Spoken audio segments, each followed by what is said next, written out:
Hey everybody, John here. Thanks for joining me again on my channel. I'm going to apologize in advance for the lighting. It's dark out. I'm in my den because it's the only place I can really record right now. I've got a strong light off to my side. My overhead light isn't working, so you're just going to have to bear with me. You can really see the bags under my eyes. So, I don't know if that's a sign of age because I get lots of sleep. But anyway. So, apologize in advance for the lighting, but what can you do? Nothing, so we move on. Today's video, I wanted to chat about, I got a couple of notes down below here, so I'm going to be looking down at this.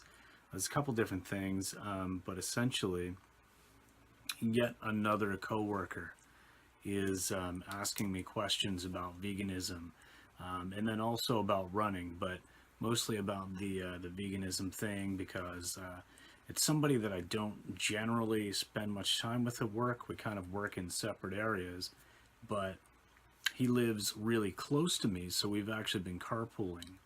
And so, that means that we've got about a 15-minute commute where we get to talk about some different stuff. And I think that he just recently found out that I was vegan. And again, this is somebody that's worked there for over a year, but really my interaction with him would have been pretty minimal. So, I just was asking a lot of questions, kind of talking about how, he doesn't think he could ever go vegan, give up meat or anything like that. But I was like, yeah, hey, I've been there, been where you are, trust me.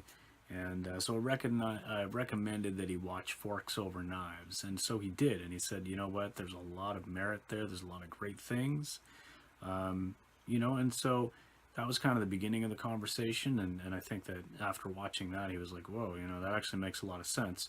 And because I think that the health aspect kind of was the biggest maybe motivating factor for him, and it was the thing that we kind of talked about at first when the subject first came up. So that's kind of the angle I went. And then so we've just kind of continued that conversation over our commutes over the last few days. And it's been really interesting because, generally speaking, I think that most people don't want to have that conversation. And I think in a lot of cases, maybe it's our fault because we're a little bit too passionate about it. Not too passionate, but you know what I mean? Like, in the general consensus, they would think that we're too passionate, or dare I say it, even extreme. But I've found that, I don't know if it's a geographical thing or if it's like just that I'm working in kind of like a professional environment, so maybe the people are more apt to have more logical and reasonable conversation. I don't know, but in any case, we've had some really good conversation. And so one of the benefits that he even said, he's like, so it must be kind of a perk to be able to eat as much as you want, or at least eat more, and not have to worry so much about like calorie density. Be more like nutrient density if you're eating like whole foods and stuff. And so it was great because, he came to that conclusion kind of on his own and brought that up. And I mean, it's a fair point. If you're eating a primarily whole foods, plant-based diet, then yeah, of course your food's going to be, generally speaking, less calorie dense than if you're eating the animal product equivalent. So yeah, we had great conversation about that. And he's also asked a lot about my running, like how do I train, what do I eat when I'm training. Not that he didn't think that I would have any issue with protein or anything. He actually didn't raise that question, but was curious, about like carb loading, or how would I make sure I'm eating enough to fuel like a long race. And so we kind of went into that a little bit as well, and basically just told him, hey, just eating lots, and that I eat high carb anyway for the most part. I've got a little note here. I've been keeping a daily food journal. I use, I don't know whether it's pronounced chronometer or chronometer, but that website.com. And I was meaning to track it more closely and put in all of my food over the last couple of months. I did miss quite a few days, especially in August when I was vlogging every day, just not paying attention. And then I did miss quite a few days in September as well. But I've been doing it very diligently now for about a week. And I know that, like, I used that when I first went vegan, and probably even when I was first starting to run, and just kind of paying attention to what I was eating.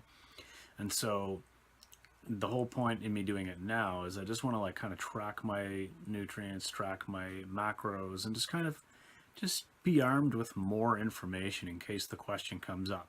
I'm not concerned about it. I know that what I'm doing works for me, and obviously can fuel some pretty good athletic performance running marathons and stuff. 277-day run streak I'm currently on. But it's good to have that information in case people ask. So I was able to tell them, hey, man, my diet is mostly like carb loading anyway. I average about, of course, there's like 80-10-10, 60-20-20. There's all kinds of different variants. Some people like to eat more fats and stuff. And you know what? I'm not here to argue with anybody. Do whatever you want to do as long as you're not eating animals. But for me, I tend to, without really trying, just by eating the kind of things that I like to eat, hit about 65% carbs, 20% fat, and 15% protein for the day. That's pretty much what I get.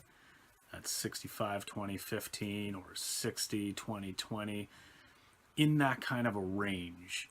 So, and that works for me. So I'm already kind of high carb. So I was able to kind of tell them that and say, hey, look, man, I've had no problem with, fueling marathons and everything else. And one thing that we got to talking about was about like, do I notice any like joint pain, knee pain, injury? Like, how have I been able to run streak like this? And so then we get into the anti-inflammatory properties of eating primarily whole foods, and of course always plant-based. And, I honestly believe that I wouldn't be able to, even though people have gone on some incredible streaks in the past, obviously, and they weren't vegan, or some of them weren't vegan. I honestly don't feel like for me, I would have been able to say here today, I'm currently on day 277 of a run streak, if I was eating animal products and things that were causing inflammation, because I know that I used to have a lot of like knee pain, knee problems. I shredded ligaments in my right knee in a skiing accident one time, and it just never healed. Like, I could not even cross my right leg over my left. I couldn't just lift it up and do it. I would have to physically like grab my leg with my arms and pull it up to cross it over. Otherwise it just wouldn't happen. And now I have none of those issues. I could probably, if I really tried, and I think I mentioned this before, I could probably even like get it up almost in behind my head, because my flexibility is way up there. Would be more if I was doing more yoga. But yeah, it's just kind of cool to see good conversations happening.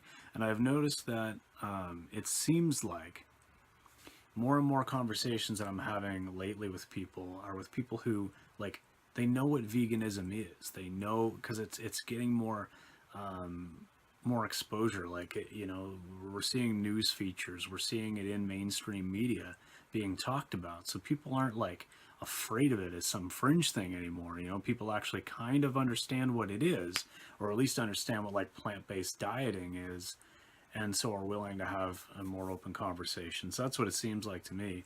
And so obviously they're more receptive to it, because it's not like some weird thing that just came in out of left field that some vegan brought up.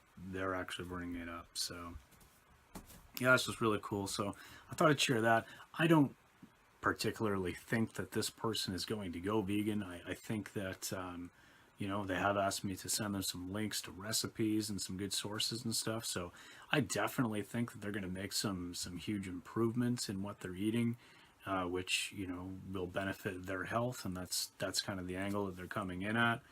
So hopefully kind of work with that, and just help this person start feeling good about it. And then, the opportunity is there for them to make that ethical connection. A lot of people will get into plant-based dieting for just that. It's a diet for them, and maybe it's just kind of like a fad or a trend. And those are the kinds of people who just jump on those things anyway, no matter what they are. You know what I mean? So a lot of times we'll see people, especially, vegan celebrities, or not vegan celebrities, but celebrities who claim to be vegan or go vegan, maybe do like a 30-day challenge or something, and then they just go back to eating animals.